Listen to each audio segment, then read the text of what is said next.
সংগ্রাম থেকে সফলতার পথে কোরবান আলী রনি এখন ইউটিউবার কাজী রনি নামে পরিচিত। নোয়াখালীর কোম্পানীগঞ্জ উপজেলার চরহাজারী ৬ নম্বর ওয়ার্ডের সুজা কাজীর বাড়ির এক সাধারণ ঘরের ছেলে কোরবান আলী রনি। পিতা মিজানুর রহমান মিয়া পেশায় একজন রিকশাচালক এবং মাতা কমলা বেগম। শৈশব থেকেই স্বপ্ন ছিল ইউটিউবার হবেন, সমাজের অন্যায়, দুর্নীতি আর অবিচারের বিরুদ্ধে ভিডিও তৈরি করে মানুষের মাঝে সচেতনতা ছড়িয়ে দেবেন। অভাব অনটনের কারণে এসএসসি পাশ করার পরই বন্ধ হয়ে যায় লেখাপড়ার পথ।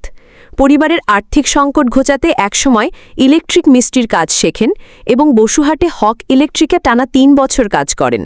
তবে তার স্বপ্ন ছিল আরও বড়, মডেল ও ইউটিউবার হিসেবে নিজের পরিচয় গড়ে তোলা। ২০১৩ সালে বাবার মার খেয়েও থামেননি সাকিব খান ভক্ত কোরবান আলী।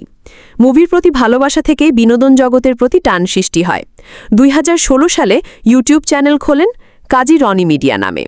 কিছুদিন পর একটি মিউজিক ভিডিওতে মডেল হিসেবে কাজ করেন, কিন্তু সেখানে প্রতারণার শিকার হয়ে প্রায় ২০,০০০ টাকা ক্ষতির মুখে পড়েন। হতাশ হয়ে সব ছেড়ে দেন ২ বছরের জন্য। কিন্তু ২০২৩ সালে নতুন মোড় নেয় তার জীবন। পরিচয় হয় ইউটিউবার FI পাবেল ভাইয়ের সঙ্গে।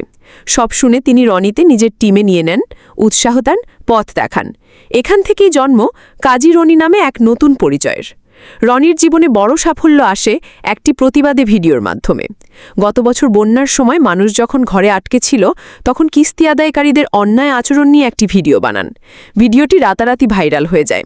১ কোটির বেশি মানুষ দেখে সেই ভিডিও, আর তখন থেকেই পাল্টে যেতে থাকে রনির জীবন।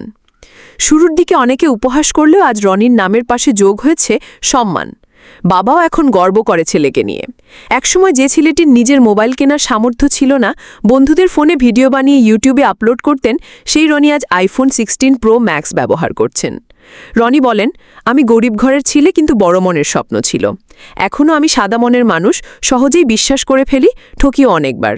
তবে আমি চাই অন্যায়কে প্রতিবাদ করুক মানুষ, গরিবের পাশে দাঁড়াক সবাই।